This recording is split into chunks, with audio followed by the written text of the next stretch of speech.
I opened up and Skype said, I have an update. I'm like, not right now, you don't. It is not the time. Evil. Skype is special. Does this update make you less of a diva? No, then I don't want it.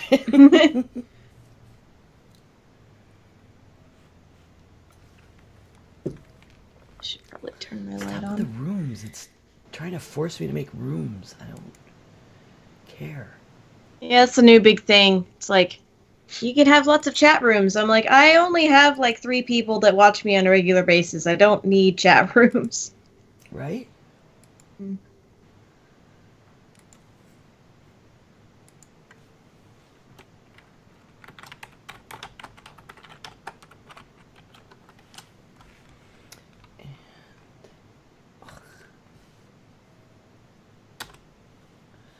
Darn it. Now Chrome is being really weird. On the PC, it's like, I don't know how to make the bottom toolbar disappear, but it's making it so I can't reach the bottom of my page. I have to maximize. That's stupid. Twitter. Live. Now Jen can just do the... Let all the Diamond Club crazies know. They're the best. Yup.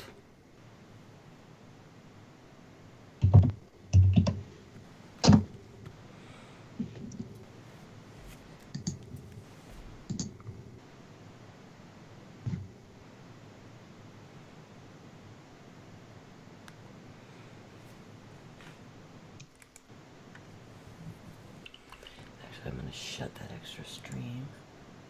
Save some bandwidth. There are places for you to put notes if you'd like, Jeff. I will see. I read through the doc. I don't know if I have additional notes. I'm gonna wing it. Okay. Mm-mm. Should be fine. Oh, Jen is calling me. Hello? I am driving home right now. I'm not stopping anywhere. I will be there in like 5 minutes. Okay, well, we are live and ready to go as soon as you arrive. I figured my husband's been having some. Yeah. Anyway, I will be there. Baby happen. Oh my gosh. Okay. Bye. Somebody had a baby, so she's on her way home. Not stopping for her nugs, I guess, so she'll be here in a few minutes. But funny how people- nugs.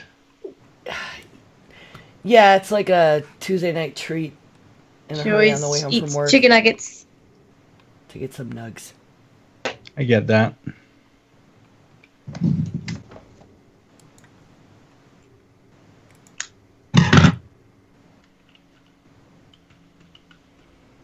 What is the Denver Dink? I don't know what that is.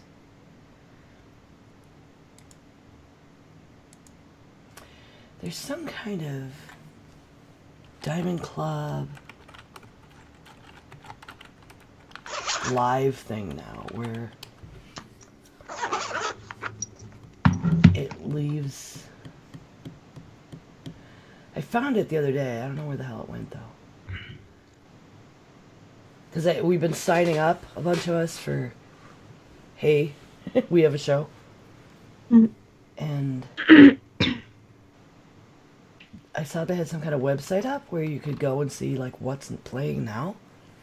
And I wonder if we're on it. Jen will know. Is it no longer diamondclub.tv?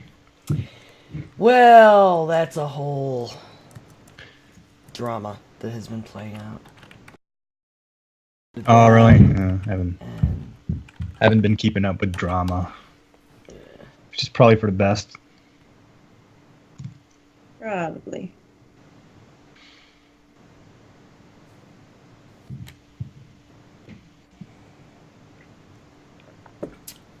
well, it's funny. Jen was telling us everyone's trying to coordinate, like, just more of us sharing our stuff. And people wanted all these, like, tiers. Just making it complicated. Mm-hmm. Great. It's like, stop that.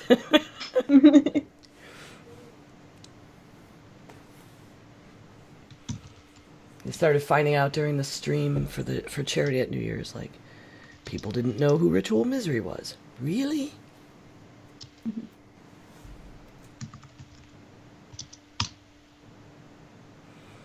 Oh, did you see my little note at the bottom of the notes?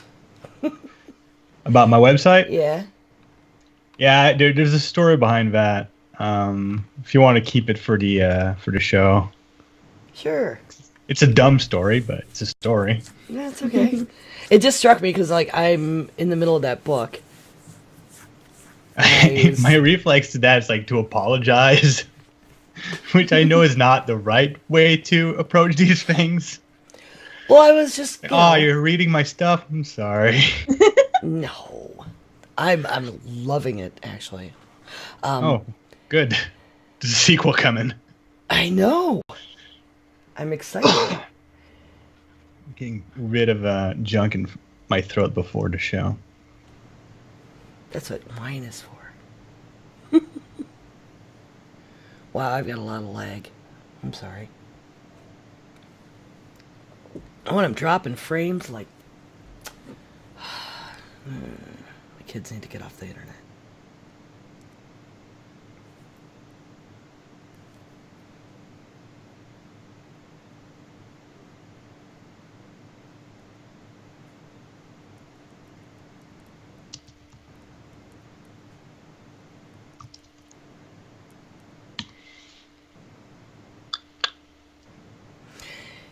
Does everyone have their phone silenced? Yes. Yes. I feel like there's a story there. It's just me being silly and forgetting to silence my phone last week, and it started going off, and I was like, some rando called me on the phone. I have no idea who it was. I didn't stick around to see who it was. I just like, off, get off. So do we know any Russian words? I'm being asked in chat. Do svidaniya. I know that Russian word. Niet. I don't know any Russian words except niet.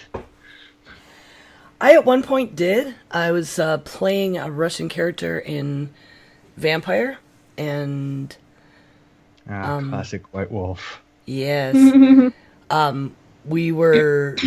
Baba Yaga became involved, and I got a Russian-English dictionary, and I was teaching myself some stuff, and I taught myself enough to refer to her as little grandmother. And it kind of saved all our lives, so. But then I probably forgot all the Russian when I didn't need it anymore. Yep. That happens when you don't use languages. I used to know much more German than I know now. But I remember some words. Just not a lot. Oh, the stream looks frozen. I hope that's not true. Yeah, the Twitch channel is static. Ugh. I don't know if the audio's coming in.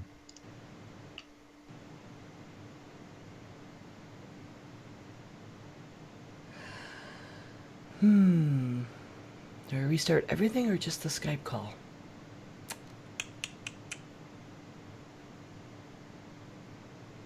Hey, Satan, Stepan, can you hear us?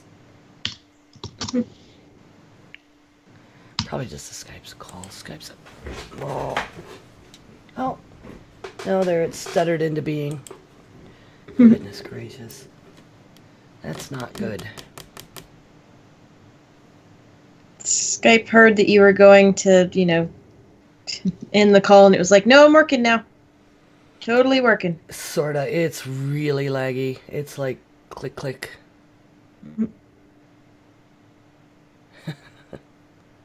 I don't hate this angle, though. It makes me look like I have way more hair than I actually do. Why is it not letting me close messages? Because that doesn't help. My son's like messaging me. Oh, and iTunes is open. Close that sucker too.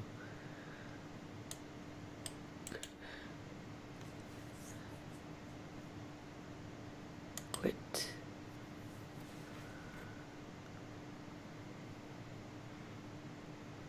Well, we're heard, so I guess that's the important thing. Mhm.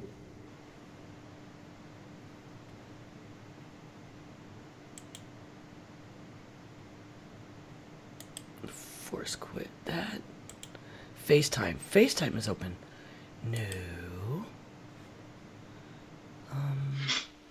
Adobe is open. Let's quit that. Hi. Hey! Hey, Jen. Hi. I'm here. I don't have Hooray. any chicken nuggets today. Is everybody gonna be okay? I gonna think be a so. I think we'll manage to survive somehow. I just want to make sure. I don't want anybody to freak out. Like have any kind of a withdrawal from Jen's nugget eating.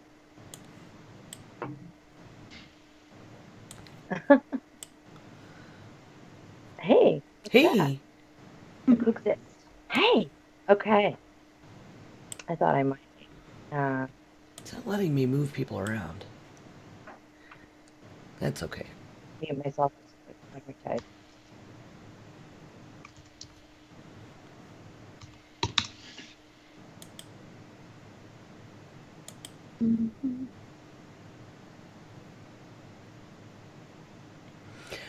Okay, so Jen can next do the Diamond Club shares and we'll be good to go. I already did the tweet and the Fisherberg. We're on the Diamond Club calendar now, website. Yeah, I was going to ask about that because I found that the other day, but now I don't know where to look for the now showing or whatever. Diamond Club. DiamondClub.tv. Did you tweet? I tweeted. I don't see your tweet. I don't see your tweet. What's going on? Also, I tweeted Grills. I didn't tweet my own. Yeah. Babies happen. Babies are. Babies do happen. It was one of those things where, of course, it had to be like, oh, by the way, like, call this cell phone. It's international. My husband involved. They talk slowly and weird.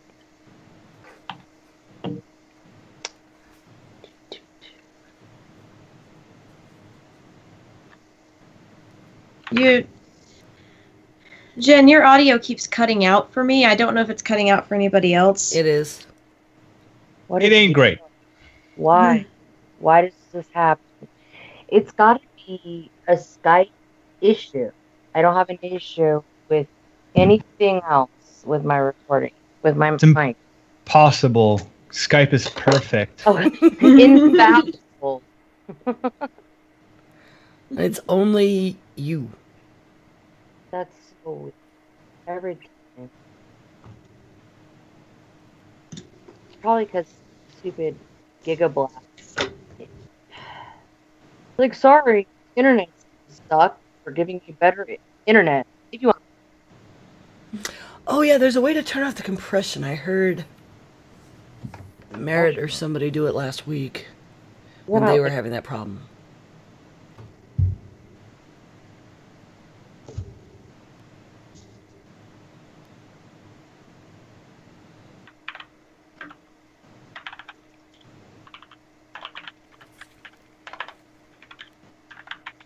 You hear all that? Yeah. Yeah, we can always hear your keyboard. It's the quiet keyboard on the planet, actually, of all time, forever.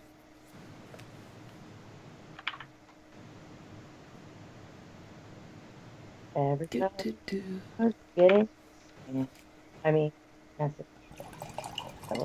I have AR wine.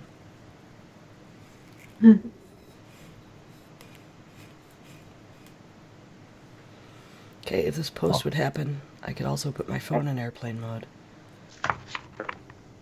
Is my audio still going in and out? Yep. Mm-hmm. Great.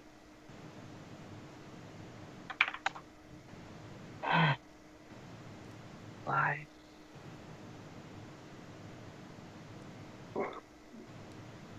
Did you hear? JF, where are you located? I'm in Montreal, Canada. The frozen wastes. Because I was discussing with my husband another reason this might be happening with only Jen on Skype, and it might be the node. Or Like a you node. are probably out of an internet node out of California, and the rest of us are all probably out of an East Coast one. And that's something where Skype relaying it might be having the issue, and it may be Skype.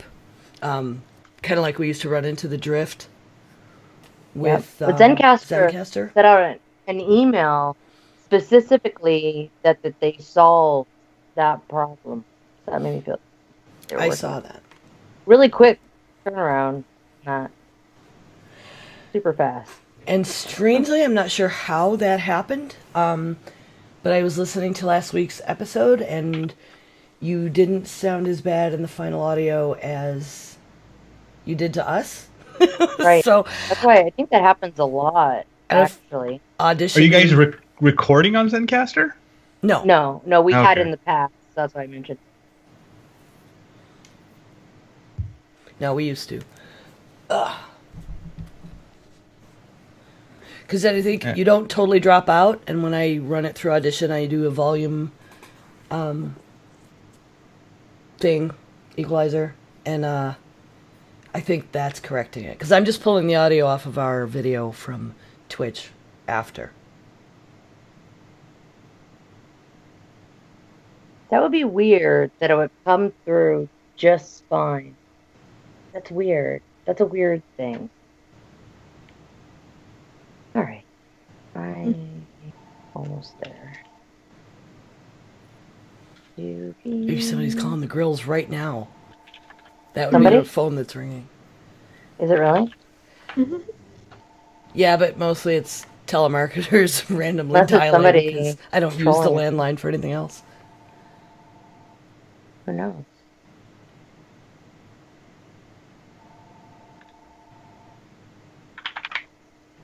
Can I please just get my show notes? Duck face. Dude, I was ready to go at 3:28. Nope. So here's a fun fact. This is the time of the year where Jen doesn't ever know what time it is. Ever. Like Oh, forever. right, For yeah. another 6 months. All right. Or what time zone I'm in, basically, is what happens. So I was really excited because I realized I still don't see these in the show notes in the folder. Why? Why don't they exist? I don't know. When I moved them there, and I tried to move them there, and it said they were already there. I did share them with you, though. I think you moved them to your personal show notes folder, the one that you use to keep it separate from part-time. But I can find it from the email. I had... Yeah, I managed to get it open. Yeah, no, I moved had it to show request notes access. I got it too. while but, logged yeah. into Geek Grills, though. Huh? I moved it into show notes while in Geek Grills, so... Yeah, but it doesn't... Even if you move it to... Well... You should be able to get there from the share. Everyone else did. Gosh, I Jen. don't know. Gosh. Everyone else did. Well, No, I John have actually it. I created it in the do it. wrong It's place just to not begin in the with. folder where everything else is. It's not that it's not there. That's being weird. I don't know. Yeah, I see what you're saying. It literally says, "Hey, I'm here," but it's not. It lies. I was just there. All right, I'm here. I have notes. I have notes in front of me. I have article that I put in. I only put in one. I had other things, but I decided that I didn't want to talk about them. I had so much work that I had to deal with, like, during the day. I just did not have a chance to put any You're fine. news. We don't have a Fine. spill. Oh no! Oh, no. Well, somebody... chaos and insanity. Mhm. I feel like we'll be okay. right. If we have time, we'll grill too, by the way. Yeah. I'm prepared. Okay. Hooray. Well, Well, I do have the sound effect online Yeah. as well, so good. the Good. right freaking soundboard on this time.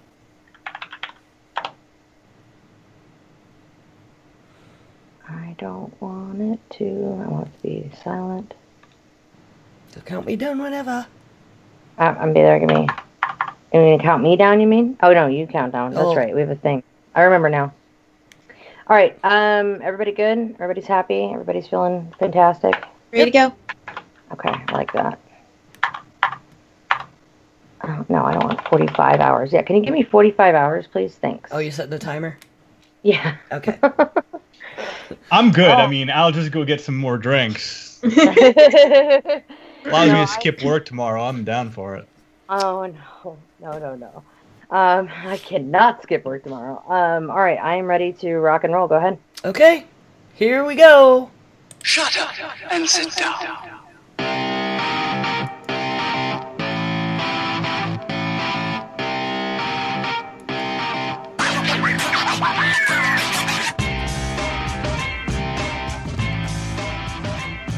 Hello and welcome to episode 82 of Geek Grills, a podcast in which geeky women and sometimes guests gather to record topical conversation and then offer it to the masses. The Geek Grills podcast is supported solely by our patrons, and you can become a patron today at patreon.com/grills. I am the Jen, and I'm here with my co-hosts, Linda. Hi. Hi. And September, Hello. also known as 912, sorry. It's okay, whatever. Also known as whatever her name is today. I call her Ember, but that's me. I don't know. And today we have a guest, which I am super excited about. I heard him on Mind of a Geek, and I was like, poke, poke, poke, hey, hey, hey. And it was somebody I wanted to have on anyway, and it reminded me. We have Mr. J.F. Dubeau, who is a 2-time Dragon Award nominated writer and author of The Life Engineered and A God in the Shed. And A God in the Shed is a book that I enjoyed very, very, very much. FYI. Hi. Hi, thank you. I'm intimidated. Still learning to deal with praise. I should talk to my therapist about this. I'm sure he's going to ask about my parents if I do. But yeah, no, thanks. I appreciate it. Thanks for having me on. That's a sign that you're a writer if you don't handle praise well. I think that's pretty much built into all writers that I know. Every single one. That's true. I've tried that trick on even Andrew Main, who tends to give a very confident facade until you talk to him one-on-one and you praise him on something, and then he starts stumbling. It's great. It's the best. I feel like it's because there's always room. Like, no matter, you could finish editing something, and I feel like I could edit something forever. I don't think it ever ends. And it's always, well, I could do this and just maybe a little bit more. Tweak, tweak, tweak.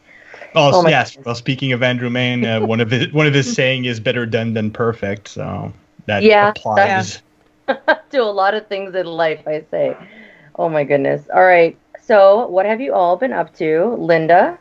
Do we have time for the plushie update. Yay! I like plushie updates. Oh, we all like plushie updates. Here. He's so fluffy, I'm gonna die! So, this week's plushie update is hats. I have many, well, not many. I've got 3 beanies that I've made. I have an R2-D2 beanie. Aww. Sweet. A C-3PO beanie, which is less apparent, but it does have his little, like, thing on it. And his little dome knob. his little dome knob. And BB-8. Oh my god. That is excellent. Sorry, I'm loud. Clear, easily the most popular. Yeah, I don't, like, I was making these, and I wanted to make each of them because I have a pattern for all 3. I don't know how much C-3PO might sell, but I'm pretty sure that R2-D2 and BB-8 will be gone very quickly. So, Well, anybody We shall wearing one of those R2-D2 dresses they have is a sure bet. Yeah, right? I actually really like the R2-D2 too, so I would wear either, man. Those are awesome. and then let's see. Also this week, I've been doing a lot of packing.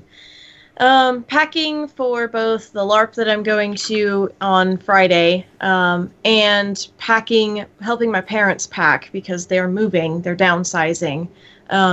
So my husband and I went over there on Sunday, and we were putting things in boxes and getting up on ladders and such because my parents shouldn't be getting up on ladders. And every time I would see something that I was like, oh, I forgot about this, or oh, I remember that. That's really good. Mom would be like, you want it?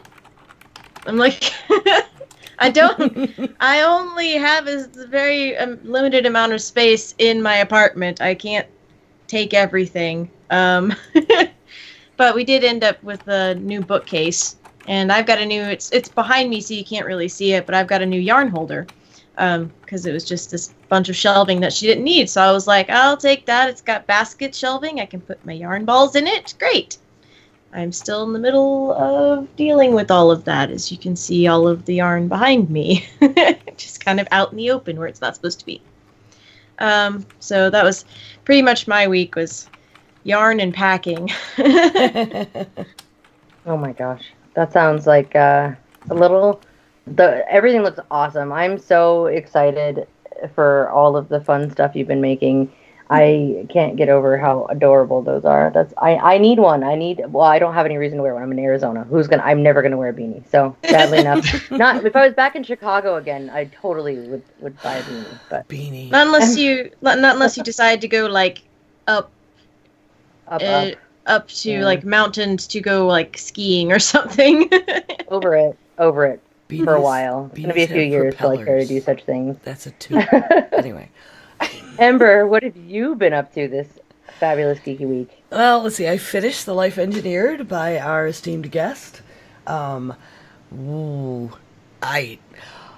guys know I really love the sci-fi, like all up in the Philip K. Dick and everything, and I really, really enjoyed it very much. I'll bring a hat comment in because you use the word beanie for like a little winter hat, and then that makes me nuts, and I was like, sorry. Psyched. It's okay. I'm from Buffalo originally, as a lot of people know, and so I'm almost Canadian, and at the end of the book he referred to a toque, and I was like, yes, like it was this little like, because I live in the South now, and they call them down here, they call them toboggans. I'm like, What? you are not wearing a toboggan on your head. A toboggan is a sled. A really big sled. Yeah, they call them toboggans down here. So it's weird because my editor for that book is in California, so he did question, are you sure you want to use toque? I went, yes. I think I Googled that. insist. It's been a while, so I don't remember, but I'm pretty sure I Googled it. Yes. Because I can, from context I understand, but yet still I would like to know. No, Yeah, I'm from California, so beanie. Toboggans are the things that have the ear flaps. Wow. Are they? I thought it was a sled. See, I'm with you guys. See, here a beanie is the same as a toque, except of a thinner fabric so that you can wear it all seasons, but a toque is specifically for the winter. Like thick wool and stuff. Interesting. Interesting. I called it a beanie because that's what the pattern calls it. Yep. There and seems that's what to we call be them in California, like West Coast. Like we always have called them that. So I don't know. It's weird. To me, a I never beanie thought is like about the that one with the being little weird. propeller on it, right? Like, Oh, like the Right. Tweedledee Tweedledum hat? yes, that's a beanie. That's weird. So anyway, I did that, and now I'm a little more than halfway through God the Shed, which whole different genre. Loving that too. My husband is gonna go crazy for that. He's the reads Lovecraft stuff over and over and over person in our household, and I do have some questions about point of views you used on it, but we can get to that later. Yeah, what else? I can't believe I forgot to tell you guys. Last week I was talking about the Pokemans. And I had an EX raid pass, my first one. So Saturday I got to go do a Mewtwo raid.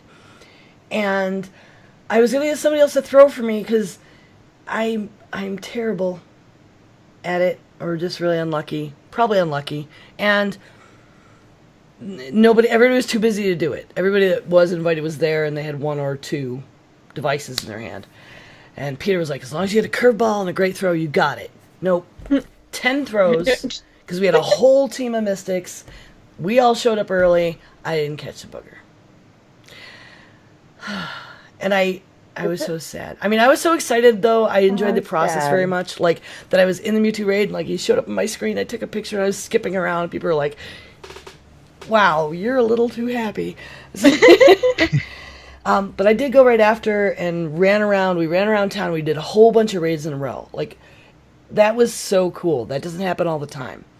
but a whole group of us, to the point where a new person to the area was like, "Where were you guys when I was leveling? This is amazing." And I decided to level my son's account a little bit. It's kind of like the Baby Instinct account, so I can use it more. And I caught a shiny Absol. Oh, is that a thing now? Yeah, there are shinies in the game, and there's Okay. a few. And I got an Absol at the raid, and it was shiny, and I posted it, and I was really excited. People were like, "Oh, that must make you feel better about the Mewtwo." And then there's this guy who's a real piece of work.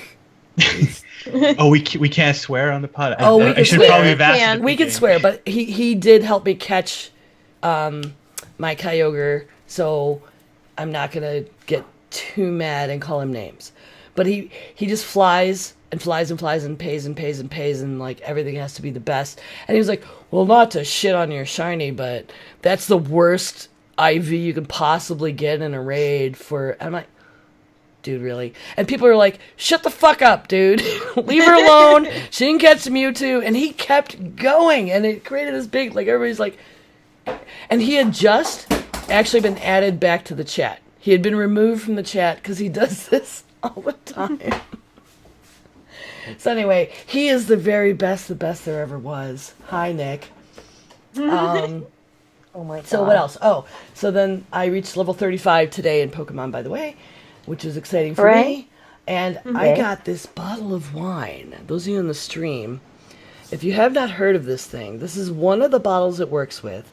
This is 19 Crimes, and it's very good. This is the dark red. But you can get an app, and it's called like Living Wine Labels. And I downloaded this app, and it is the neatest thing. I've been hearing about it. Living Wine Labels is the name of the app you can download on the App Store. And then you just hold it up to your bottle of wine, and it brings the label to life. Like the dude on the label starts telling his story, and you can see him moving around That's really cool. while I he think talks. I saw a video of that on Facebook. It looked rad. It is really neat. My phone is like a 6S, so I can't take the living video, but I recommend it. It's really freaking cool, and I will be buying more of the wine. I actually went, when I first got the app, I went to our local wine shop, and I was running around looking, and they didn't have any. So, but I actually bought a bottle at BJ's today. So, that's my geeky week. That sounds pretty fun. Sounds like a good week. And how I'm excited for your Pokemon, your additions to your Pokemon collection. Thank you. I wish I could have stayed into it. Honestly, Pokemon Go is really fun. I wish I just had people that I did it with. My friend does it still, like down south. He's in a town south of me, and they like have a group and they like run around and go do it. And I think it's really awesome. I just wish I kind of kept up or had a little pack of people to run around with. I think it'd make it more fun. All right, so our esteemed guest of honor. Oh, jeez. I'm not lay it on too I'm thick. just doing it on purpose now. that's that little tweak to like have to troll a little bit. I don't know why. Oh A goodness. half an hour, I'm gonna have a twitch. So what have you been up to in your a corner of the geeky universe? Unfortunately, no Pokemon for me for very much the same reasons you mentioned. All I have around here is my brother who made fun of me when I tried to play it. No, recently it kind of came to my attention that one of the biggest event in my nerdy life is the nerdiest but coolest thing, an event called Adepticon, which is a miniature wargaming convention held in Schaumburg near Chicago. And I've been going there for 8 years, and every year lived in Schaumburg, and I attended it 7 years ago. it That's probably crazy. was. Well, 7 years Years ago it ago. was in Lombard. They Yeah, moved no, to Schaumburg. it was in Illinois though. Yeah, definitely. It's like in That's the suburbs crazy. of Chicago. Mhm. And That's nuts. it's such an awesome con. And it's a family reunion for me. Like all my friends go there, and every year I paint new models, like new toy soldiers, because I am very much a nerd. But I'm late on everything because of book stuff. So I had to prioritize between finishing a manuscript, submitting it, and then painting my toy soldiers. So now I'm just like the last 2 weeks I've just been painting little dudes, little plastic dudes. And yeah, that's been consuming my life. It's between that and getting in fights with my editor. That's all I do. I wish I had more exciting things. I mean, I guess it's exciting that about 2 weeks ago, I submitted the manuscript for the sequel to God in the Shed. And then 1 week later, I got reamed by my publisher because there's stuff in it he doesn't like. So we had to have a discussion about the editing process. So that's good, but it's also very time consuming, the full-time job. And I also have other podcasts, which I'm going to plug. I do an Overwatch podcast with my friend Amy Frost. So that takes an hour of my week every week because she does all the heavy lifting by doing the editing. Hi, Kat.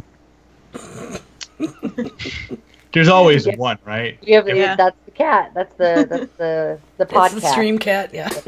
Stream Cat. Sorry, do continue. No. So yeah, I mean, I wish I had way more exciting things to say, That's but very exciting. I don't. It's By the exciting. way- Are you to me. kidding? I Submitting a realized how- sequel to your published already book? That is super exciting. Yeah, like, oh man, like I'm only doing really awesome stuff. Oh no, I mean I've been hitting some really weird milestones. Like God in the Shed sold its 10,000 copy a couple of days ago, and it's so bizarre because these Hey, are that all was things me. like I bet publishing that a was third me. book. I know they're all super exciting things, but I get to a point where I'm so busy that they happen. And I'm like, wow, this is exciting. I'll celebrate later. And by the time I have time to be excited about it, like the moments pass for so long. It's like, yeah, I guess it happened, and on to new things. And I get to enjoy the successes, which is great. And we can probably, again, talk to my therapist about it. But I never have time to like just sit down, like open a bottle of wine, just get drunk over it because there's always like another thing taking my attention, which is good. I mean, it's all good. Like when I do get time to celebrate, it'll be huge, I guess. But for now, it's just exhausting. You could have just brought wine here. I did. I wanted to get scotch for the podcast and I forgot, so all I have is Diet Coke, like a moron. I feel like Diet Coke versus Scotch. They're relevant. They're similar. I mean, they're the same. They're both bad for me. That's probably true.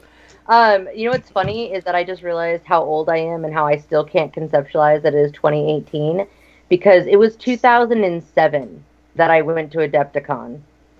Oh, damn. 2007.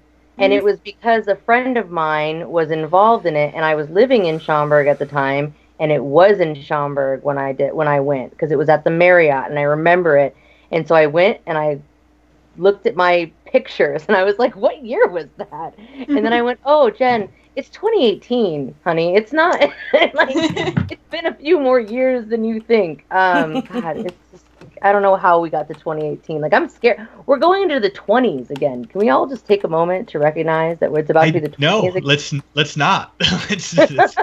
let's absolutely ignore that fact for at least one more year. I Can we? vote that we bring back flapper dresses I was and gonna say- fedoras, If we can bring back the three-piece suit. Oh yeah, totally. If we can bring back some of that, I'm kind of okay with it.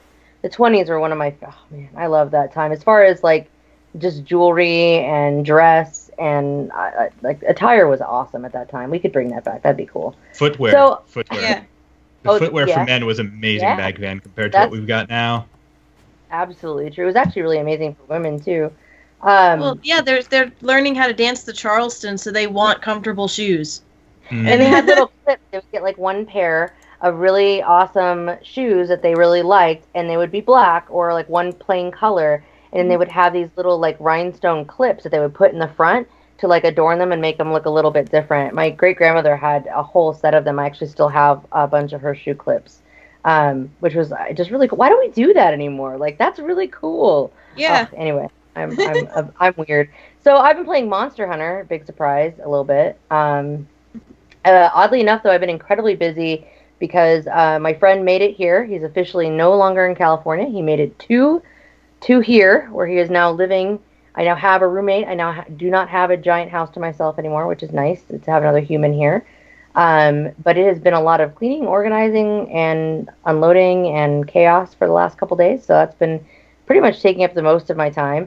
I did watch The Conjuring, which I've been meaning to watch for a long time. That was weird. It was enjoyable, but weird. The I recommend it.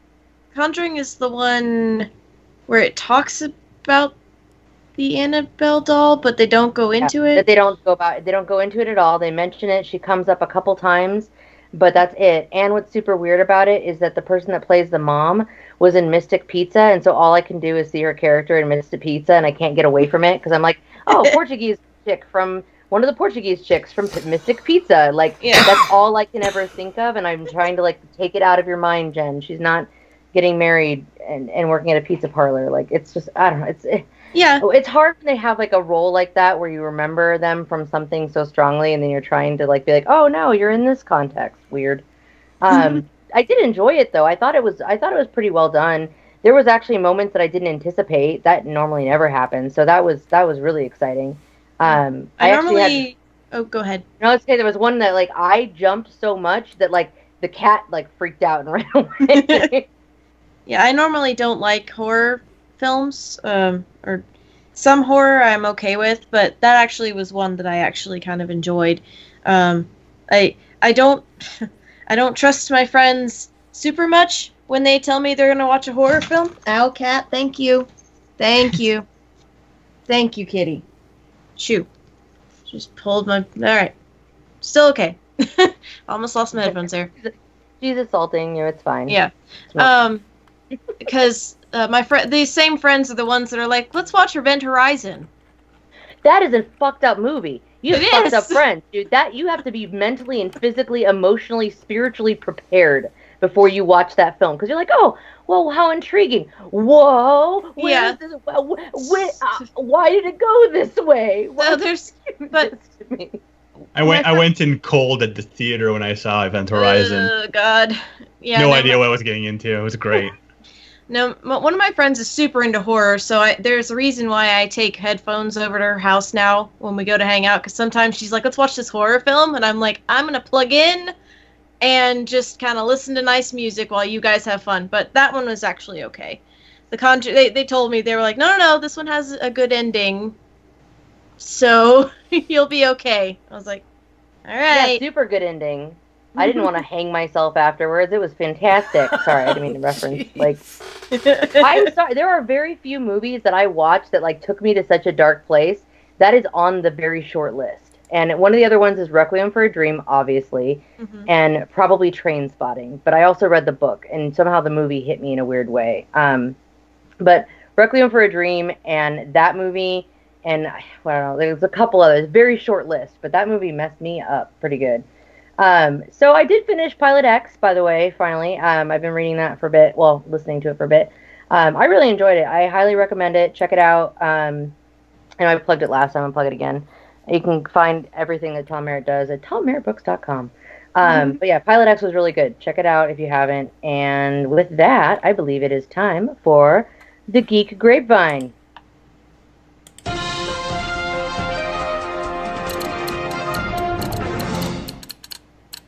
That's actually me typing on my keyboard right now.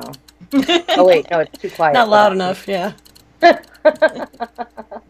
All right. I feel like this was an Ember edition, or I'm sorry, a Linda edition. Linda, is this yours? No. I like I said, I was super duper busy, but I'm going to try and find something while you guys are talking, so... Okay. Ember. Go. Yeah, this is me. My middle son is super into Smash Brothers, so he literally came bouncing around the house like, dear. It's like, all right, I'm gonna put this in our news. So back on the 8th, Nintendo announced that the Switch version of Super Smash Brothers is coming. It'll be released this year, so we don't have a date. We've had some discussion in the house about this. My son seems to think it won't be till Christmas time. I think if they're mentioning it now, they might try to get it out before there is a big Smash Con at the beginning of August, I believe. And I wonder if they might try to get it out before then to put it immediately into competitive play and take advantage of that hype.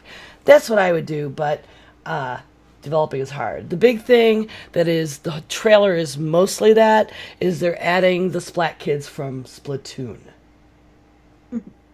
Okay, that game, I feel like I enjoy watching it, but I don't get it. I tried to play it one time and I was like, alright, this is alright, I guess. It's just a weird game. It's really fun to watch, but not as fun to play. It's one of those games that I would prefer to watch somebody else play it than play it myself, which there's not very many of those, but that is one of them for some reason.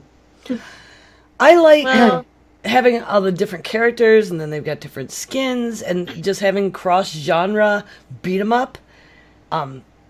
I find a lot of fun, but it's not any fun to play with somebody who's really good, because you can button smash and have a good time and get lucky sometimes. There's a shirt that I want that says, it's got a controller on it, says Victory Through Chaos, because when it comes to Smash Brothers, I am a button smasher, because I don't know the combos.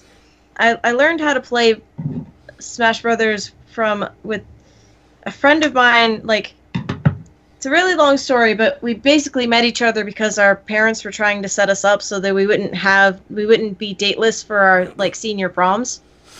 He's a really sweet guy. We just didn't hit it off, but he like invited me over to his house and we played we played Smash Brothers on his giant TV and such because he was like loaded. It's like this is super Wait, adorable. You didn't hit it off? I was gonna say. Loaded, he sounds like my kind of guy. Loaded and plays video games? I mean, he's super sweet. He's like super sweet guy. It's just we were like, hey, you want to play video games? Yeah, sure, let's play video games. And then we ended up going to 3 proms together because I went to his, mine, and then our band also had a prom because the band kids couldn't go to prom because they were at a competition. So they were always they threw a band prom for the band kids.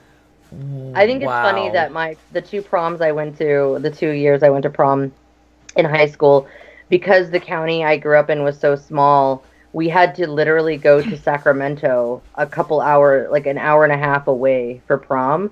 So that whole like ride, like limo ride thing, yeah, like you didn't do that. You just got in whoever's car we were going to carpool in. Like whoever's parent had the big enough minivan that we could all like split the gas to get to prom. It was really bad when the first year, my junior year, well, my sophomore/junior year, the guy I went to prom with, he asked me to prom, but I found out he only came with because he wanted to get with my friend. And so we found this out at the event. And so we left him there. And we went home. So, and people are like, "Oh, that's rude. Whatever. He probably got a cab." And I'm like, "Yeah, he didn't get a cab. No. That was a not nice thing for us to do, but it was a not nice thing that he did. So he was duly punished." This is a weird tangent, but what the hell? Anyway, I went to 4 proms. Moving on. I went to 4 proms. For my own, I went with like my 22-year-old boyfriend from out of town. But ended up spending most of the prom with my physics teacher, which is okay. This is like suspect. I feel like long this story. And then I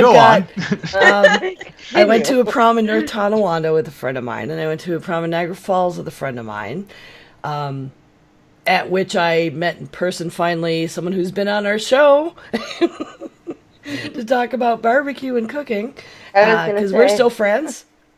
I actually chatted at him after that because we knew each other through a bulletin board system, and I saw him at this prom I was at with someone else, and next time I saw him online, I pulled him in a chat and like, "You look cute in a tux," and a great romance was born. And then when I was 21, I went to a prom for what was my local high school with a friend of mine. That's too much prom.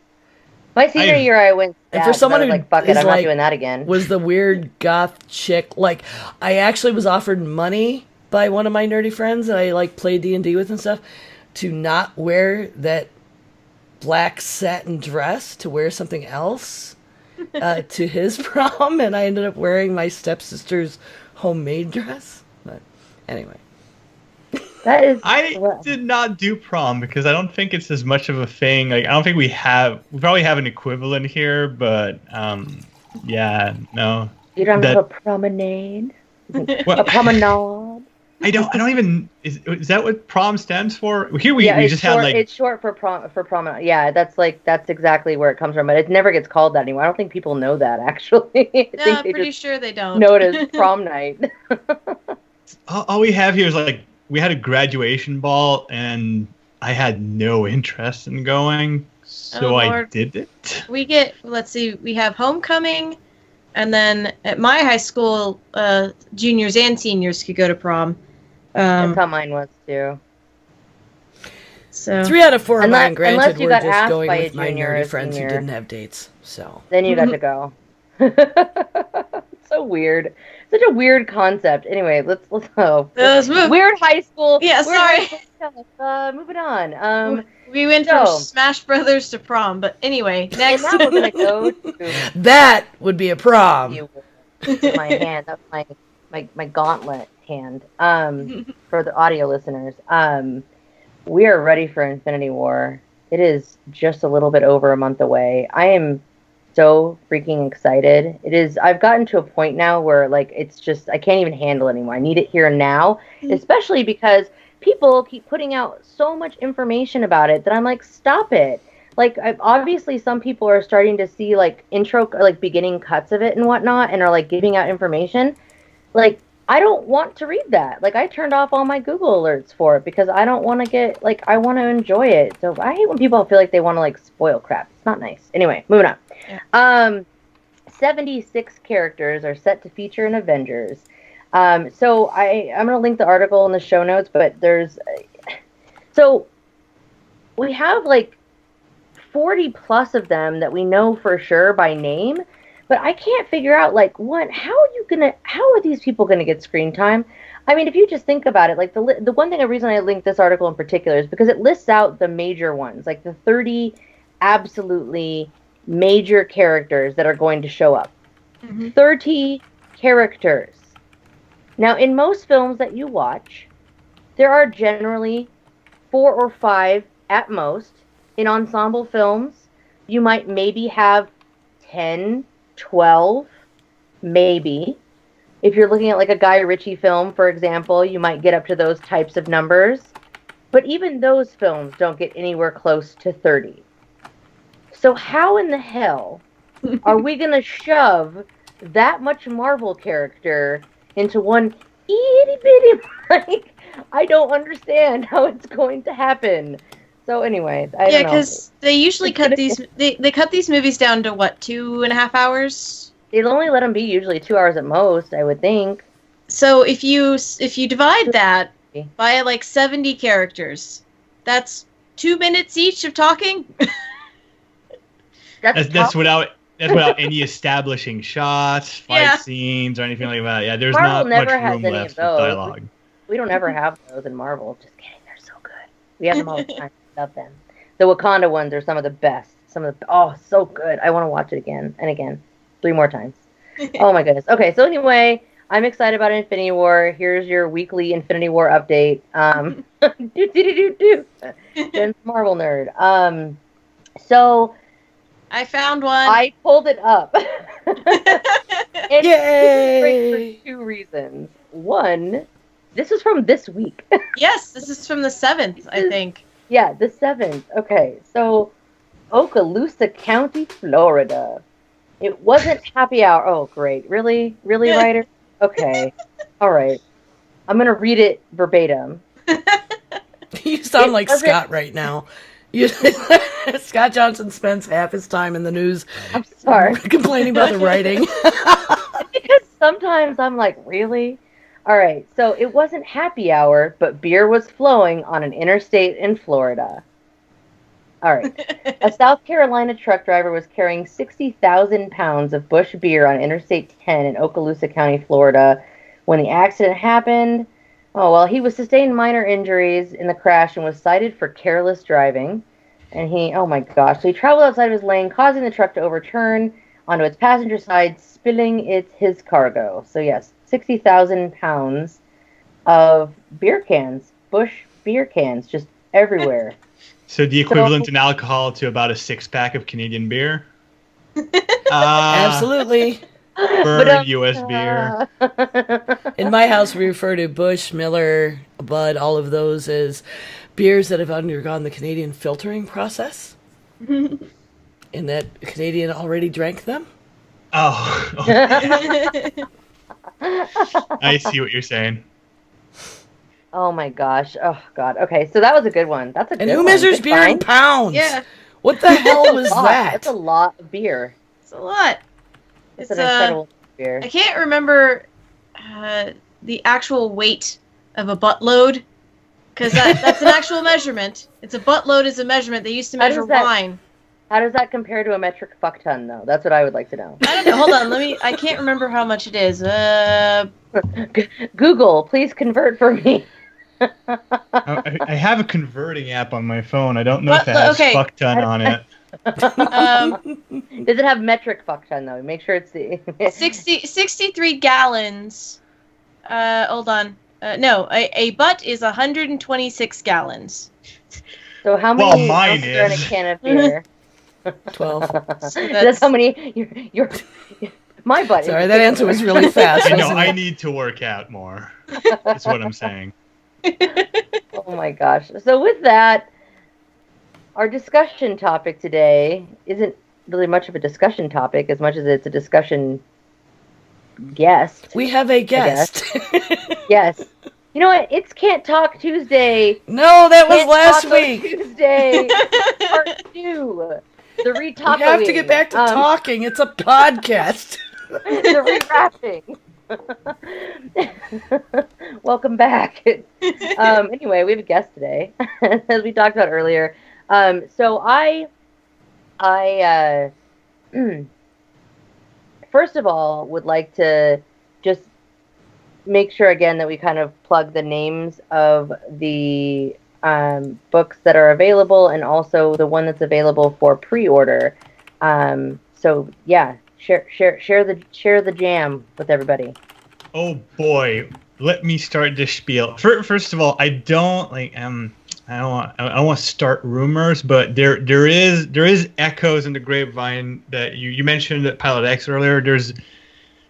I may have heard that there's a sequel on the way. Maybe I might have heard echoes of that. So that's a thing. Books that are available. My debut novel, the science fiction space opera, The Life Engineered, is available for 99 cents on Inkshares in digital format. It's a story about robots in the future where there's no humans, and I really have a difficult time explaining the story of that book because it's basically the roots of a potential civil war amongst the robot civilization that's narrowly avoided by the main character, Dajir, who manages to sort of stitch back the civilization together. I will say I really wish I had a good synopsis for this Do you book. want to, The I don't know if you want to go that deep into it, or for me, it was the philosophical idea. It was, I mean, if anybody knows stuff about the idea of collective unconsciousness and going back in to live again, experience another life, and grow and ascend, to me, the K-Pax, which the robots, you refer to, that are, it's like they're the evolution of humanity. We created them, we got AI down, and they're actually evolving. Is a very significant part of the world building in that universe to me that I was really intrigued and excited by. Well, that's the thing about the book. I had a lot of fun writing it and exploring all these really cool concepts, and I never sat down to really figure out a good synopsis for it, like a good hook without sort of spoiling all the cool stuff. it's kind of hard sometimes. I mean, it's like, how would you, I'll give some examples. I could give a whole bunch of examples, but there's a lot of books that are like that. And I actually, sometimes it just can't be boiled down to that short, but I think of almost everything like Ember, I'm a huge fan of Philip K. Dick, and there about 90% of his work you can't. There, I could not. I could not give you a synopsis. Like, oh, well, but then you have to talk about this, and you have to talk about that. But that's good. It should be complex, and there should be a fleshed out world. And actually, that's one of the things I really enjoyed about it. And that was what year was that published? And it was initially published. Well, the current edition was published in 2016 on March 1st. That makes sense. That's what I thought, because I think it was over a year ago when I read it. But I really enjoyed it. But yeah, so after The Life Engineered. So after Life Engineered, I published, because I work in marketing, so I really understand how branding works and how you should definitely have a specific brand. Like if you're going to write science fiction, you should stick to that so that you can build on that. So since I have this very, very good understanding of how that works as a marketing director, I wrote a horror book because I'm bad at my job. So I wrote a book called God in the Shed, which is a lot easier to explain. It's about a small town in Quebec that has been harboring this ancient entity, very Lovecraftian old god, that's been kept sort of prisoner by an insane serial killer that has yet to be caught. But by being caught, and one of my friends coined the phrase it's a well-meaning serial killer. But when he's caught, it allows this evil entity to break free and then get recaptured by one of the local villagers, who then sort of starts going down the rabbit hole and peeling back all the onion skin layers of her tiny village, which she thought was all wholesome and good, and discovering that there's just generations after generation of cults and plots behind it, all going, orbiting around this entity that she's now has control over. Well, not control, but she has custody over. And that should have been mentioned in the book. That's the first part of a trilogy. Mm-hmm. I have some readers that are happy about that, and some are upset. But it's can't make everybody happy. No, it's really like when you have a first part of a series, it really should be in the first book. And it never occurred to me, like in the hurricane of, because this book got financed and it got published in such a unexpected and rapid succession after Life Engineered, that the ideas, like all the planning that went around it being a series, kind of slipped my mind. Unfortunately, it's selling well enough that we're probably going to do a second printing, so we'll be able to remove the odd typo here and there and give it a serious subtitle and really polish off these little details, this little faux pas. So those are my two books that are out right now. I had did you want notes on that? You had a long pause. Oh no! Well, I'm trying to I'm trying to give you're the host, and I don't want I have a tendency to talk a lot, and that's I don't why want. Have you on. I mean, you mentioned Mind of a Geek earlier, and because I have fun overpowering Nate, the host, and just taking over his podcast, I can go on and on. So I'm trying to give breathing rooms that you guys can talk to, since it's your show. Because I went on Mind of a Geek, and boy can talk, and I'm a talker, and so it was interesting because Ember actually messaged me, and she was, I can't remember if we were talking about it afterwards. I was like, yeah, I thought I did pretty okay, and she was like, hey, you were really quiet, and I was like, yeah, I didn't want to talk over him, but yeah, he's a man, that guy can talk. I was like, holy crap, this might be the only person that I have. That's on point with the level of not shutting up that I have. I also have to mention your webcomic. Oh, no, you don't. Yes, I do. Oh yeah. I enjoy it. I enjoyed it. I've got terrible news for you. I know. I'm probably never picking that back up, unfortunately. If I do, I'd love to finish the story on it because I was going somewhere, but I don't have it in me to do the 1 page a week that I was doing. And you can see in the art, the quality was just slipping week after week in the end. It's so demanding. It's just interesting though, to apply it to, I mean, I think I've heard you say it before. I'm almost positive that you kind of consider yourself more of a storyteller above all else. Just really focusing on telling the story. And how hard is it to have to? I guess when you have that, where you're like, okay, I have the story I want to tell and I want to finish it, but I also have like 18 other irons in, 18 other fires. How do you manage it? Do you have a lot of different ideas in your head, kind of all at the same time? Yes, absolutely. That's one of the weird things is something I tell other fellow writers that tend to put a lot of value on the ideas is that ideas are actually very easy. Ideas are a dime a dozen. Like it's execution that really counts. It's the follow through that'll get you.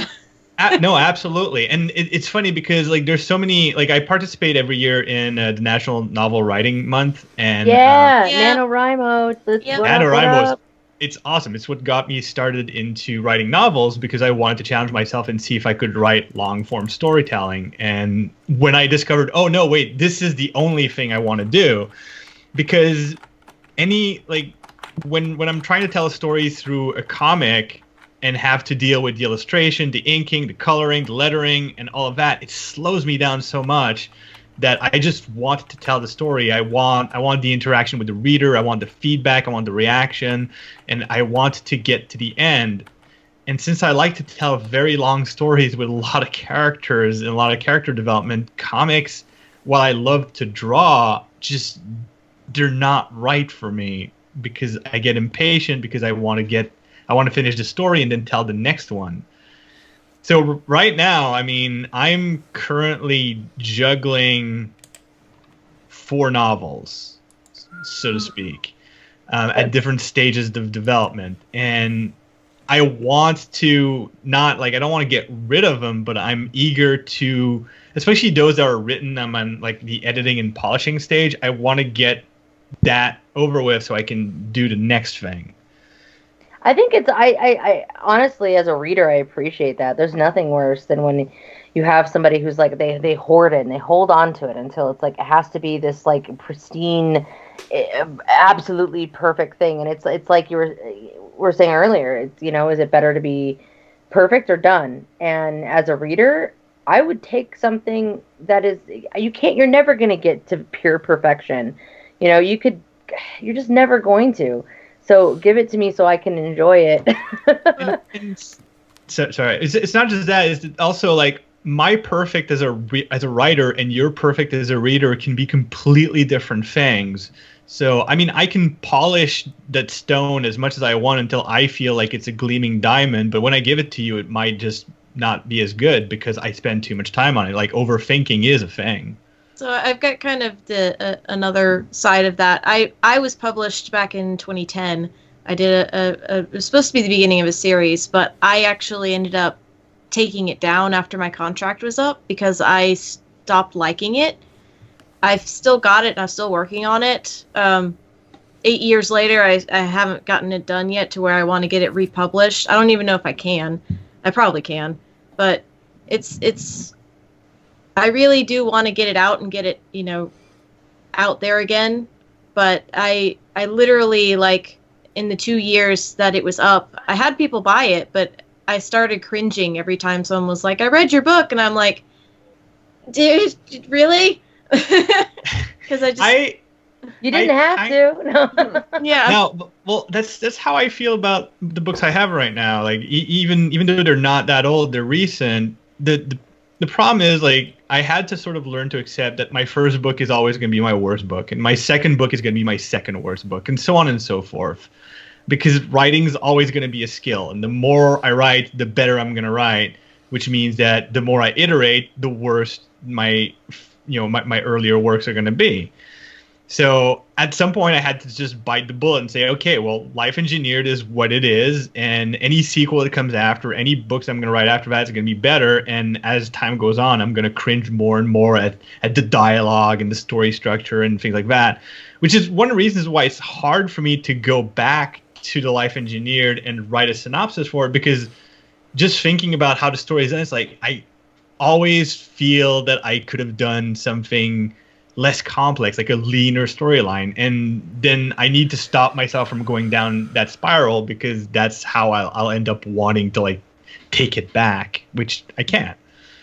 So I completely understand where you are, and your process, like to go back and do something until you're satisfied with it is fine. But at some point, you're like, even if you do get to a point where you're satisfied, like in a year or 2 years, and you release it again, 3 years after that, you're going to be pissed at it again, because you're just going to improve. Well, it's just I wanted to publish it as soon as I could. I hadn't even like graduated. I hadn't graduated college, or I just graduated college or something like that. And I realized that there was parts of it that I had written back as a sophomore in high school that I hadn't changed. And I was like, why didn't my editor point that out? But it wasn't my editor's job to do that. It was my editor's job to proofread, not to go for storyline. Well, it depends. Like, you've got 3 stages of editing, and I don't know if you had a developmental edit on your book, but that's the part that is supposed to fix the story. And if you did and they thought it was okay, then it was probably either it was okay or it was a bad editor. I don't know. As a reader, I want to say possible either way. My experience with knowing people who write and will put out a different edition of something is your instincts to perfect often end up sanitizing the things that were caught a reader up to begin with. So your point of view, I think, is different, and that should be kept in mind. I mean, you can always improve on, and I think a sequel is a better idea than reiterating. I know that, goodness, I used to write a lot of short stories, and I'm not published. I don't remember. I might have some poetry published somewhere, but I was like, I've got stuff published in like college journals. Does that count? Yeah, like stuff. And I used to write papers for other people, but I lost touch with a lot of people, and I quit writing for a really long time. I had kids. I was busy. Writing wasn't happening. Paper gets, whatever. It's wipes. So I got in touch with all these people that I knew in high school and college a couple years back, and their first question to me upon reconnecting was, "What are you writing? What are you writing? What have you been writing?" And I didn't even realize I had touched these people that had read my stuff in any way, that's how they perceived me as a writer, and they wanted to know what I was creating. And that's helped me be inspired to, to think about getting back into it, but I haven't so much. So I really appreciate all the work that you put into it, Jeff. And I have to say, I have other friends who have published works, and I am a careful reader, and you have really great editors. Like, I found one wrong word. I found one thing in each book so far. And in the Hall of Life Engineers, you used sewn instead of sewn. And I was it could be. I have a document where I catalog the typos that get reported to me, typos and errors, so that if ever we do further printing, I can correct them. And there's sewn instead of sewn, then the next one there's worst instead of worse. And swear to God, this is one typo that's actually a what's the word for it? It's a word that wouldn't get caught by spell correction. It is a word, sounds the same. Homonym. Homophone. Yeah, they were like homophones, homonyms. Homonym. That's really stellar. Homonym. Wheel of Time has way more editing issues than that, and they just keep cranking them out, and he died and didn't finish, so keep on trucking. It's so funny that you say that, because I'm the same way. I'm the perpetual proofreader. I can't read anything without finding a typo. Or it drives me nuts, honestly. It's nothing worse than when I was in college. Here, pay $180 for my textbook that I barely fucking read before I published it. But when the book's good enough, you can just keep going and forget it. Hell yeah. Yeah. But I'm I'm the nerd that used to. I found out when I was a small child that you could write that the reason you were given an address for the editor inside the book was so that you could write them and report to them when you found things. So I did that for years. Every time I read a book, I would have my little list, and I would put it in the mail because my grandmother encouraged me to do that. But I'm the same way, and I am always happy when I don't like have the glaring errors. And there's a lot of them. It's amazing to me how many books get put out where it's annoying and it distracts you. So it is nice when the editing is solid. I agree. Yeah, I gotta give credit to the copy editor for doing a really good job on catching those mistakes. The first part is dev edit, and you have line edit. The last person who does the proofreading is the copy editor, and she's the one who, I think her name is Katrina, did a really good job. But it doesn't matter how good you are. Eventually, after reading the same book, catching errors like 3 or 4 times, you start to lose the forest for the trees, or vice versa. So I'm really curious about the dev edit process. Like, it sounds like that's kind of where you hit with your publisher, like, that I don't like this happening in the story. How do you resolve something like that part of the story isn't working? That's got to feel really... I'd be so self-conscious. I'm very fortunate. Like the first book for Life Engineered, I worked with a guy called Cleet Smith, who he's a freelancer who works with Girl Friday Production, who does professional editing services. And he read the book, he loved it. More important than anything, he got it. Like, he immediately understood what I was trying to do. And an editor's job, especially a developmental editor, his job is to make the story better, and especially to come in from a reader's perspective, because that's one of the problems that we as writer, like, I talk to a lot of other writer friends, and they like talk to me about like getting in fights with their editors, like, because sometimes the editor will want to sort of inject some of his ideas. Where I'm really fortunate is I come from a design background. I've had to argue with clients, and I've had to learn how to have creative dialogue and be able to have conversations about ideas. So where a lot of writers, when they get a note from an editor saying, this plot point doesn't work, you should change it to this, their reaction is, no, this is my story. I want to keep my precious as it is. My reaction, because of how I was trained through 2 decades of graphic design and marketing, is to go, all right, why? Why does it not work? Why do you suggest this particular fix that I don't like? So this is, instead of just being this confrontation of yes, no, it opens up the dialogue between me and the editor, and he'll often, if there's something I don't like that they propose a change, they explain why. If I agree with the explanation, but I don't agree with the proposed solution, I can come up with my own solution that addresses the problem. Or if I really don't agree with the explanation, I can counter and say, well, be that as it may, Mr. Editor, I disagree because of this. And yeah, you can provide a justification as another option if it's something that you really can't find a solution for. And I think some of it's common ground too, right? I mean, I think when I've done most of the writing that I've done in any professional capacity has been sales writing for companies, and they just think that they know exactly how it needs to be written. It's like, okay, why'd you hire me then? If you knew how to write this, you didn't. That's why I'm here. I've had this situation with one of my bosses. I worked for a headwork company for about 7 years, and after just a couple of months, I had to go to his office and say, look, if you hired me to be a graphic designer, it would be super nice if you let me do my job and not tell me what you want me to design, because exactly. You're paying me way too much to not benefit from my experience as a designer and a marketing person. No, absolutely. No, yes, I do have a plush baby griffin behind me. Someone in chat asked about that. Yes, and it was funny because mine's in the other room. I thought it was next to me. It was actually me. I have a lot of toys behind me. It's okay. We have toys everywhere here. We're a toy friendly podcast. Yep.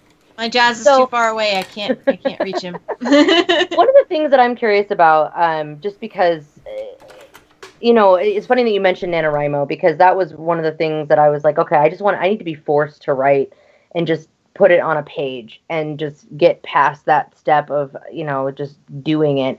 Do you have a process or an amount? Do you write every day, and do you commit to that? And do you have some kind of a process in that way? I do. I don't necessarily write every day, but I will do a certain amount of writing related work. Because when I'm in the process of editing, I have difficulty editing a piece of work while writing another piece of work. I kind of need to segment that. Mostly because if I'm in the mindset of one story, I want to be able to concentrate. Like, I do a lot of the brain work while I'm walking or driving or taking a shower or cooking, or like when I'm doing any activity where my brain can wander, I like to let it wander onto whatever project I'm on. So if I'm on 2 or 3 projects at the same time, it gets really hard because I'm not that smart. So, but every day I try to do a little bit of something. Like currently, between the time that I submitted the manuscript for the sequel to God in the Shed and the time that I got feedback back from the editor, I edited another project that I'm working on. And almost to the day when I finished it and sent it out to beta readers, I got a phone call from the editor, and he gave me some notes. And now my work is to write an outline of how I'm going to handle the modifications that we're supposed to do to make sure that we're on schedule for the release. Once that's done, I need to go back, and while I'm waiting for further feedback, I'm going to bounce back and forth between that and sort of cleaning up another novel. Maybe I'm even going to have some notes from my betas, depending on where that is. I'm going to tackle it. But I'm fortunate that I don't have a lot going on in my life, generally speaking. And I really love writing and editing. So I have a lot of friends that they get home after a hard day's work and they're looking forward to just sitting down and watching TV or playing video games. I get home from work and I look forward to sitting down and jumping into one of my works, one of my novels, and either writing or editing or doing things like that. So that's your passion. That's good. That means it's your passion, and that means it's you're doing what you should be doing. Which makes it super easy. Do you have the board with like your plot points? Were you like this board? Actually, it's funny because I was having this. I was on a panel at StokerCon in Providence a couple of weeks ago. And I was a panelist for pantsers versus plotters, if you will. And one of the things I was explaining is how I tend to plot my books, not a ton, but enough that I can just sit down and write without having to interrupt for research or stop midway through a chapter to figure out how things fit together. Sorry, I keep hitting my microphone like I'm new at this. And so far, most of my plotting has been very much just on paper and not necessarily chronological, but sort of like, if you want to go into like, I'll give you like a brief explanation of my plotting pattern, if you will. Is I will usually take like a bunch of walks and just think about stories and think about who my characters are, what my major plot arcs are, what my characters' arcs are, and figure out some ideas for like set pieces and scenes that I really want, like things that I think are going to be fun to write and visually, cool for readers to read. And then I'll write all of these down and sort of lay them together and stitch them together with whatever events need to, make it into a proper narrative. And usually I do this on the computer, or I do it like I use a mind mapping software that allows you to just write a bunch of things and connect them. But there's this one book that I want to write that really leans heavily on conspiracy theories, and I think I'm going to get a cork board and a bunch of colored yarns and some index cards and pins and just really embrace the crazy. I was going to say, so you can look like you're a crazy person studying a conspiracy theory. Yes. I'm into it. That's method writing. That's great. Do it. It's one of the things I really enjoy is really getting into like the mindset. Like when I write horror, I listen to a lot of creepy music and I'll read more horror and I'll just get into like I'll change my phone's, wallpaper to something creepy. If I'm doing sci-fi stuff, I'll just download a bunch of EDM and electronic music, and like I like to get into the mindset of what I'm working on. And usually I don't have too much trouble jumping from one mindset to another, but it's just fun to play around with the thematic of the book. Hey, Jeff, I'm going to take this opportunity to ask if you have listened to the Tanis podcast. I have not. I'm super behind on a ton of podcasts. Give that a listen. I think you will like it very much. I'll give it a look. The writing is interesting, and it's up your horror alley. Oh, cool. All right, put that in. Somebody put that in. Type that up right now. Because I've been listening because I don't have much time to read, because every minute that I can read is a minute I can write, so I tend to lean towards writing. I've started doing a lot of audiobooks because I can do that in the car where I'm doing things that prevent me from writing. But that has cut into my podcast listening time a lot. But I've discovered some really good books. So I know that I want to just keep talking and asking more and more questions, but we're winding down on time here. So I just want to make sure that you give your shout out for the pre-order right now. I'm pretty excited about it. I know Ember is too. But yes, so shout out what people need to do. Tell the people what to do. Nothing. They can't do anything. Lies. Lies. Come The on. pre-orders are closed. Did they close? No Yeah. way. So here's the thing. For Said it'd Arch be until Android, which is a September. series, What? I was already in it, though. the sequel to The Life Engineered, which was called Arch Android, was on funding on Inkshares. And I was supposed to put a lot of effort and promote that and get people excited and pre-order. And I did none of that because I was busy working on the sequel for God in the Shed. And quite unfortunately, God in the Shed is selling more. It's optioned for television. It's like there's more pressure to get it done. So I couldn't campaign adequately for Arch Android. So I couldn't get it funded. However, and I don't want to make promises, I'm definitely going to get that book out, whether it's self-published or something else. But my publisher did send me a message today saying, do you still want to publish this? So we're talking about publishing it regardless of whether it's funded or not. It would probably be a different sort of type of publishing, but that would be kind of invisible to the reader. And I've already got Tom Merritt sort of agreed to keep the sequel to Life Engineered under the Sword and Laser collection umbrella. So that would remain the same. And I'm looking at the same cover artist that did Life Engineered. So if all goes well, it's either going to be something I self-publish or something that I publish through my publisher Inkshares, or just it's still kind of up in the air. But as far as pre-ordering, unfortunately, the campaign, I extended the campaign twice, and every time promising myself I would put the energy into it, scheduling time to put the energy into it, but every single time something fell on my lap, some more work, something had to be done. I love A God in the Shed. Honestly, it's awesome. It's great, and I read it maybe just because I met it more recently, but or maybe because I grew up in a small town and I have lots of weird thoughts about that. But a small town. I grew up in just a small place. So that really intrigued me. So that's really exciting to hear that there's a lot more going on with that, and I can't wait. So I'm going to remind our fabulous listeners that if you would like to chime in, you can do so. You can email us at geekgrills@gmail.com. You can give us a ring at 508-474-5577. And if you want to chime in live, Ember, tell the folks what they can do. And please remember, you can always watch us record live at twitch.tv/9of12. That's NINEOF12 on Tuesday evenings at 7:30 p.m. Eastern Time.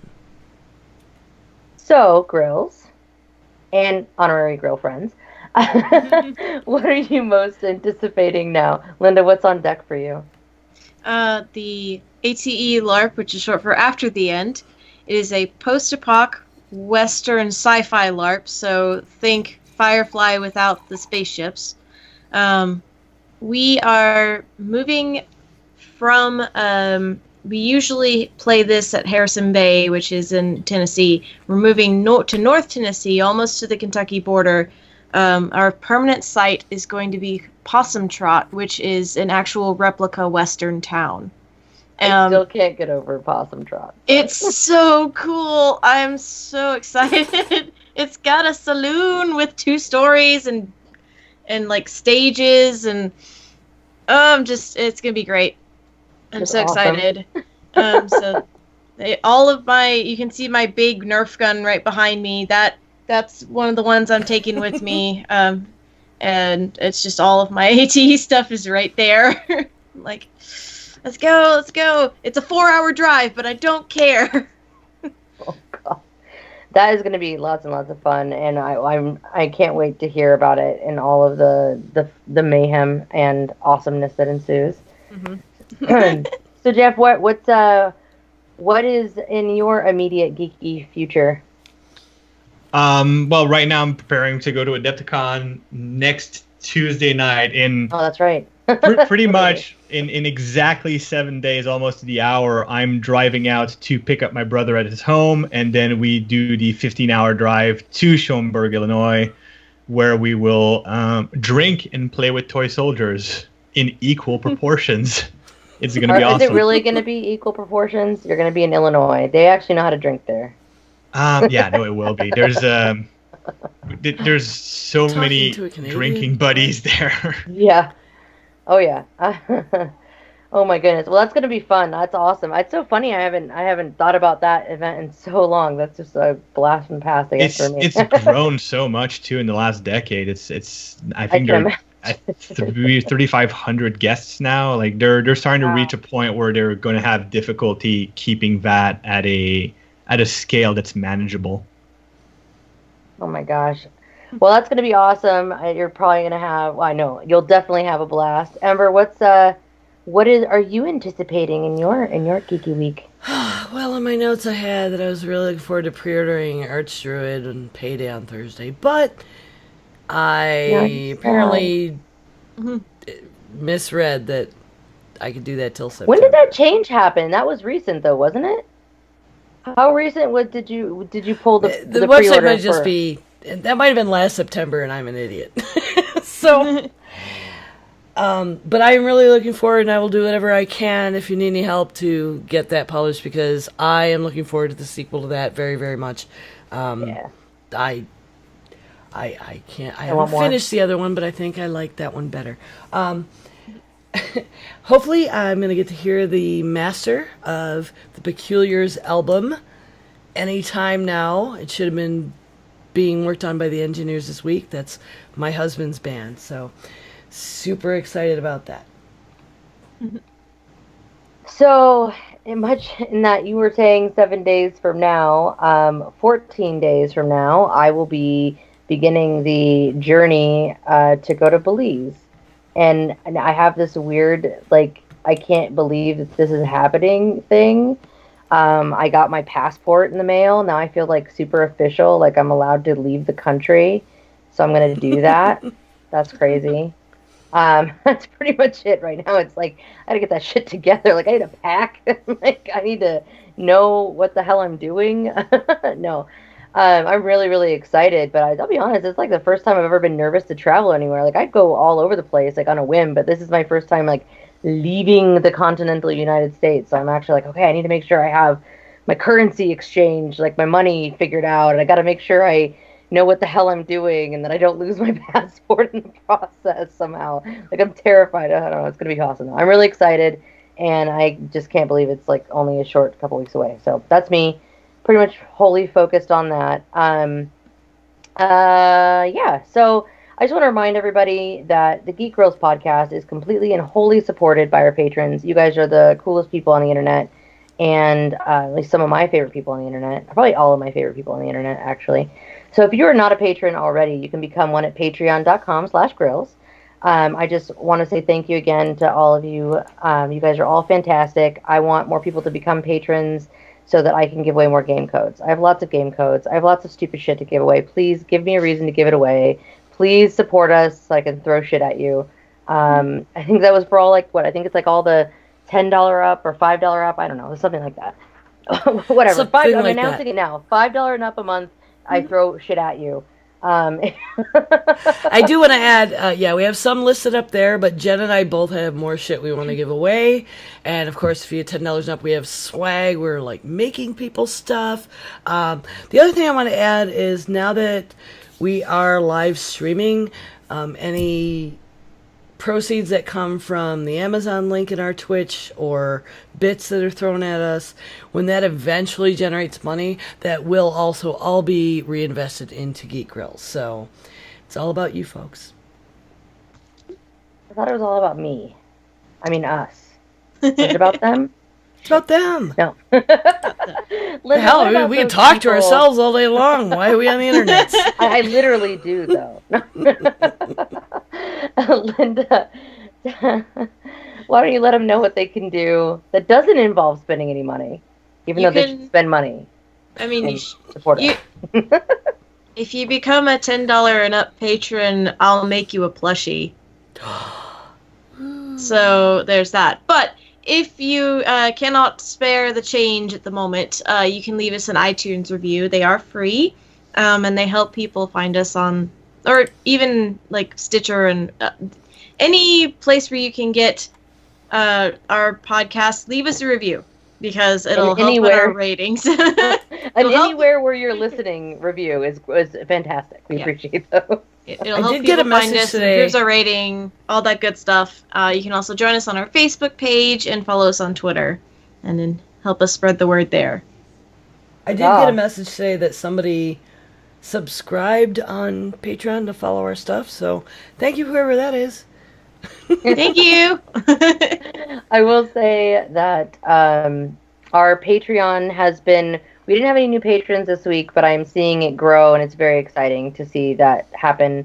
And getting more people coming here and hanging out live is super awesome. And speaking of finding us on the internet, you folks, where can the fine folks find you? Jeff, let's start with you. Where can all the fine folks find stuff about you? So right now I'm cleaning up my website so it no longer has any references to that old comic, and it basically is easier to navigate. And Dawn, also has we didn't get easier... to that story. We'll do it after the podcast. Oh, what, you were talking about that little correction I need to make? We'll do that after it ends, so people who are on the live stream will see. This is fine. So if you go to jfdubeau.com, that's my website. It already has information on my books and all those links. It's just kind of a mess right now, and I'm in the process of cleaning that up. In the next few weeks, it should be all pristine and nice. But you can get all the information to get my books right there. And any news about publications can also be found on Twitter at jfdubeau. That's jfdubeau. And we will obviously make sure that all that's in the show notes for everybody, too. And Linda, where can folks find you? You can also listen to me talk about women in gaming on the Glitter Dice podcast. And we've still got our Monster Hearts, I believe. We've just released episode 2 of Monster Hearts of Glitter Dice Plays. And you can find me on Twitch under the name True Noob, TRUN00B. I do live streaming to make the plushies. I'm doing Pokemon plushies. I won't show you the one I'm making right now because it's just a body and a head. And no more decapitated Pokemon. Thank you. No traumatizing us again. The Charizard, was it the Charizard arm that little hand. Charmeleon. Just a hand, a severed arm of a Pokemon. Thank you, I appreciate that. Ember, where can folks find you? I can be reached at 9 of 12 on Twitter and Twitch, and you can hear me on the Part-Time Gamers podcast as well.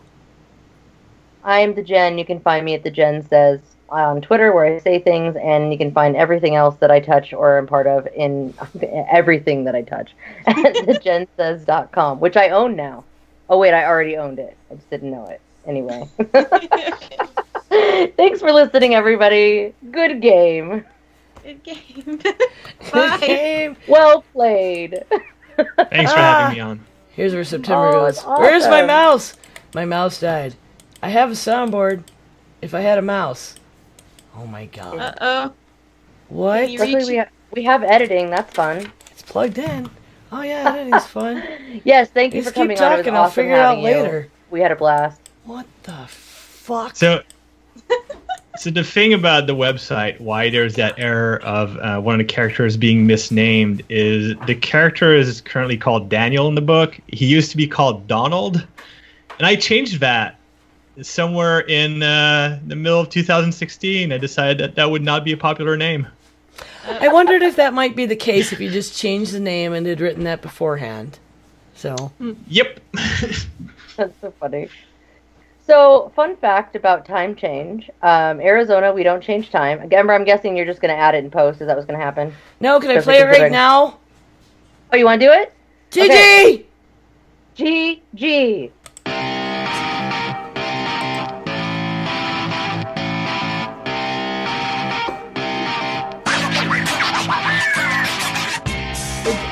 If you enjoyed this show and have the quill skill to shriek speech, leave us a 5-star unique critique on iTunes or thrill us with the size of your handbill by spelling goodwill into our tills at patreon.com/grills. We can also be found windmilling around Facebook and YouTube at facebook.com/Geek Grills and youtube.com/Geek Grills, where we like to chill. Tweet your siren songs where the throngs belong on Twitter at Geek Grills, where we're dressed to kill. For more info on the show, though, go to geekgrills.com, where you can find previous episodes, show notes, and current contest information. Send us your psalms and qualms to geekgrills@gmail.com or give us a ring at 508-474-5577, where we can hear your lovely voice sing the zing thing. Thanks for listening.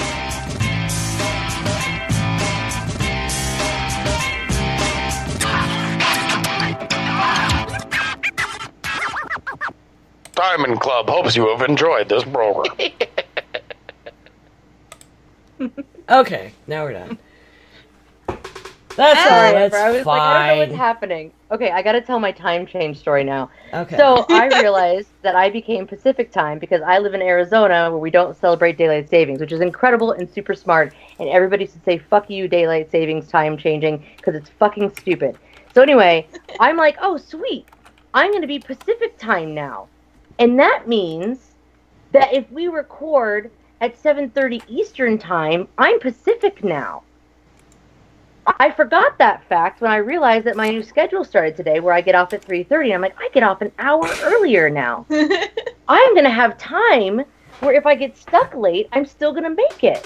And then I went, wait a minute, Jen. These two things mean that just because you get off at 3:30 now doesn't mean that in the world they didn't change. And now you're 3. Oh, I hate daylight saving. It's like literally like I just never know what day it is, what time it is, and when it's my job to call people across the country, I'm like, I don't know, what time is it where you are?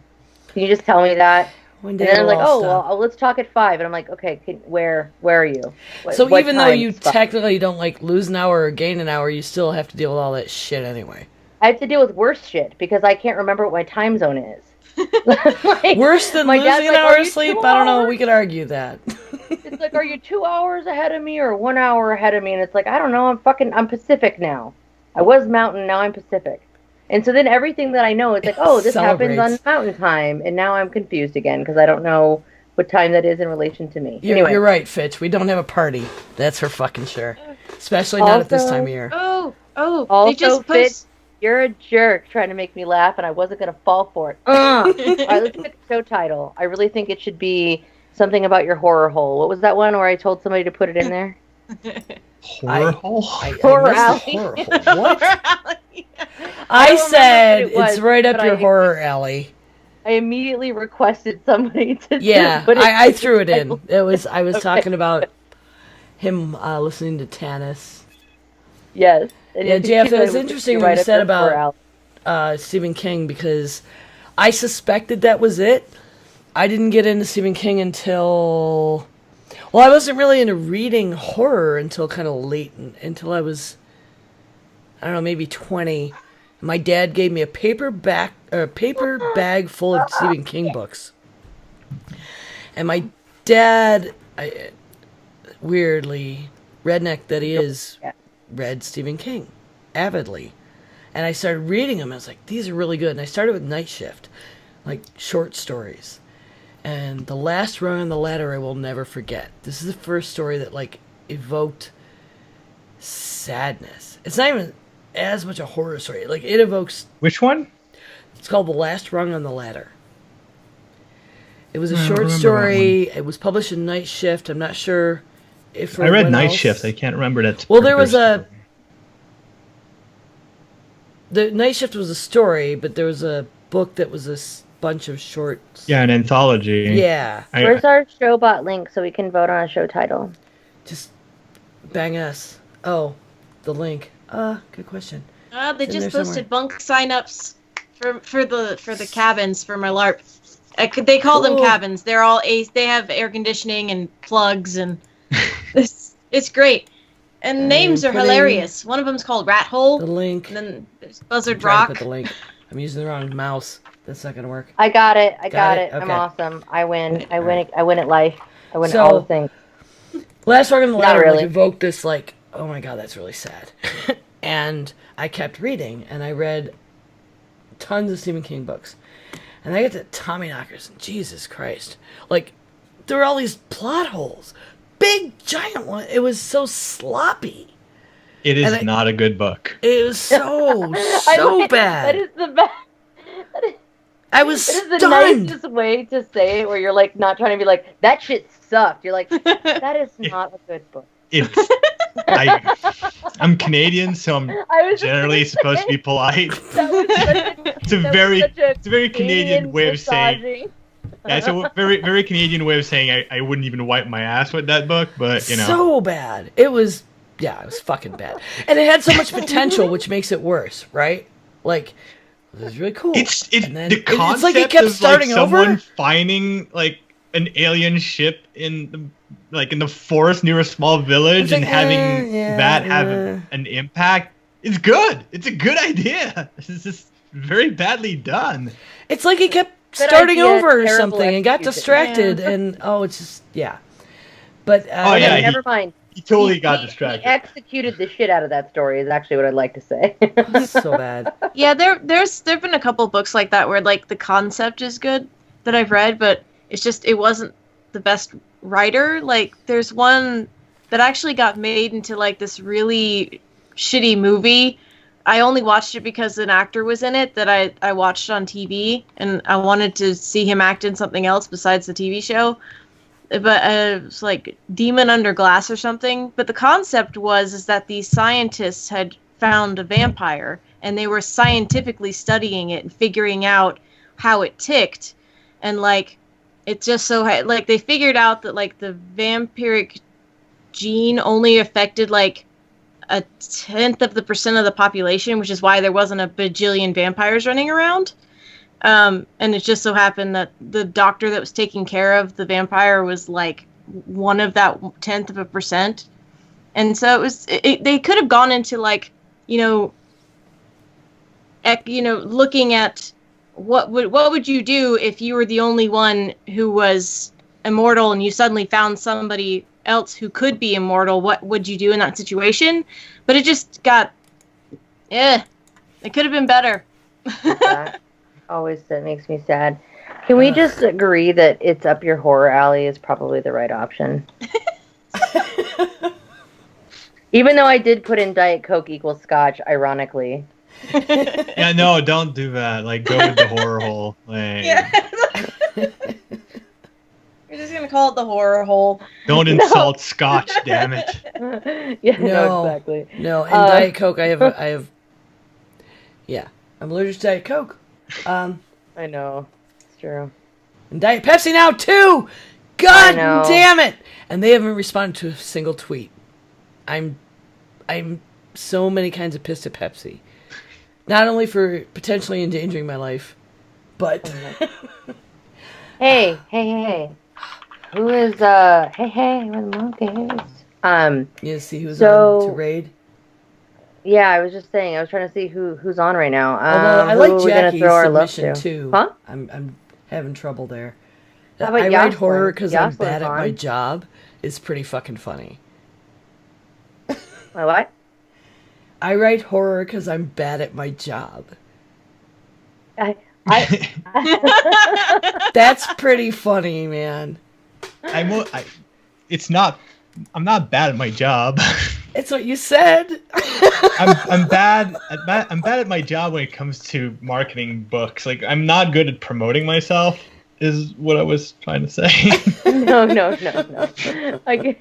I see. I understood that. Yeah. Let's do. I don't know if I want to. All right, Why Horror Horror Alley and Alley? Diet Let's go Coke up your Horror equal Alley. Scotch are tied right now. For those of you in the chat. Yeah, help us break this tie. Do it for the Scotch. No, Save do it for the Scotch. Horror Alley. We all need more of those in our lives. Also, I'm pretty sure Jocelyn is who we should throw it to. We've been throwing it to her before. Excuse me. And she's Okay, streaming right Joss now. is she Jocelyn Moffat, like the whole thing? She's Joss Plays. Oh, Joss Plays, that's right. JOCEPLAYS. All right, so what are we raid calling somebody? How about Unicorn Hype from the Grills? Sure. That sounds It's better, awesome. It's better than my suggestion. She likes. Yeah. What was that? Hold on, you're getting it. Hold on. I'm curious what this suggestion was. I missed it. Okay, I'm gonna give everybody. There we go. There you go. Look at that. It happened. It's in there. Copy it. It'll be good. It's good for you. It's good for you. Rating people is fun. It makes them happy. Do things. And we will raid Joss. And thank you so much for being on, Jeff. It was awesome. Yeah, it was really awesome. Oh, and also, I normally thank people in the earlier part, and I totally forgot. And I'm so glad somebody else was like, "By the way, thanks for being on." I'm like, "Oh yeah." Also, thank you. No, it was my pleasure. I had a lot of fun. I'm happy. I'm happy you guys had me on. I'm glad that you responded when I hit you up. I'm like, please respond to this message. Oh, I respond to all messages. First of all, I'm nowhere near being a big deal enough that I can't, and also I enjoy I love being on podcasts. It allows me to meet new people, learn about other podcasts, and just especially podcasts like you guys are linked to like the Frog Pants community and Diamond Club community. So like this is family. Totally. Are you coming to Vegas? Sorry, what? Are you coming to Vegas? No. Oh. He's like, I'm already going to Schaumburg, okay? Well, 2 weeks ago, I was in Providence for StokerCon. Next week, I'm going to Schaumburg. The week after that, I'm going on a cruise. Then I have like 3 more cons this summer. Like I have Ad Astra. I've got Montreal Comic Con. All my vacation time is being eaten up by conventions, and unfortunately, I can't do the Vegas thing. To like a lot of people. Like okay. my friend Tony is super pissed at me for that. Well, do me a favor and please do let us know. Messages, however, Skype us when you figure out the sequel to Life Engineer and how that's going to happen. I'll let you guys know. And we will hype it, and I will order it immediately. Also, email us whenever there's anything that you want to pimp, so we can have you on again, and we can have more conversation about writing and reading, because we are all writers and readers. Oh, absolutely. 2018, like the end of 2018, I might have like just a handful of announcements to make if everything goes my way. So Nice. Keeping my fingers crossed for that. There's definitely like October 9th, the sequel to God in the Shed comes out. So I'm probably going to like start hitting up all my podcasty friends. Like, can I be on your show and pimp my book? Like around that time. Please do that. Please poke us. Do Right that on. exact thing. We love to help. We love to help folks in the family, get the word out every time, anytime we can. So always do. Totally. Yeah. All right. Podcast tours is the easiest tour to do for someone who lives in a basement and doesn't like to go out. I'm going to hit the raid button. Everybody go give Joss a poke. Cut and paste the Unicorn Hype from the Geek Grills that Jen posted for us all. Thank you very much for being here. I hope to see y'all next week. Bye. Bye. Ciao. This channel has subscriber only chat. Joss. Oh. Well, That makes it annoying. if you follow or and hard. subscribe to Jen, you can go raid and please still Or use talk, that. yeah. And then she'll see us, and maybe she won't do that. But she's worth a follow or subscribe anyway. She's pretty fantastic. Wait, is it least follow? Follow's easy. You can follow. Slam the Yeah, follow button just anyway, follow. because she's awesome. And then do that. Okay, cut out. But we did get all those instructions in before it cut over. And rated with 6 out of 7, so that's good. That's good, hooray. Oops. And I tried to cut and paste. I thought I had cut and pasted Jen things. Hey. Instead, it put it in JF Dubeau's website. Winning. Fine. It's good. Hey, No, I'm not going to do that. It'll get marked as spam. we're I'm gonna not have about a tent on. You want maybe the beginning of April, basically April 8th-ish, I think it is, 9th, whatever that time is. What? I'm gonna put it on the calendar for Kent if that's cool. You need For to ritual victory. not talk down into wherever you're talking right now, so I can Oh, hear I'm you. sorry. I'm leaning into my hands. My bad.